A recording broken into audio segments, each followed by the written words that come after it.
Urine infection రావడం, మూత్రం పోసేటప్పుడు మంట, బ్లాడర్‌లో రాళ్ళు ఏర్పడడం, ఇవన్నీ మనం తీసుకునే ఆహార అలవాట్ల వల్ల 50% వస్తే, మనం చేసే ఈ చిన్న తప్పు వల్ల మిగతా 50% ఇవన్నీ వస్తాయి. మూత్రానికి సంబంధించిన వ్యాధులన్నీ వస్తూ ఉంటాయి.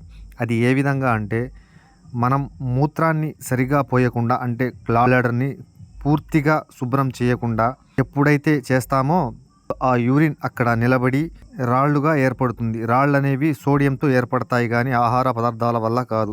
మనం తీసుకునే ఉప్పే రాళ్ళు. స్టాకులో ఉప్పు అధిక మోతాదులో ఉంటుంది కాబట్టి అక్కడ రాళ్ళుగా ఏర్పడతాయి.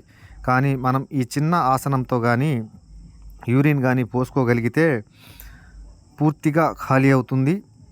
ఖాళీ అయితే అక్కడ యూరిన్ ఉండదు కాబట్టి ఇన్ఫెక్షన్ అనేది సోకకుండా ఉంటుంది. పూర్తిగా యూరిన్ని ఖాళీ చేసే పద్ధతిలోనే మనం యూరిన్ పోయాలి.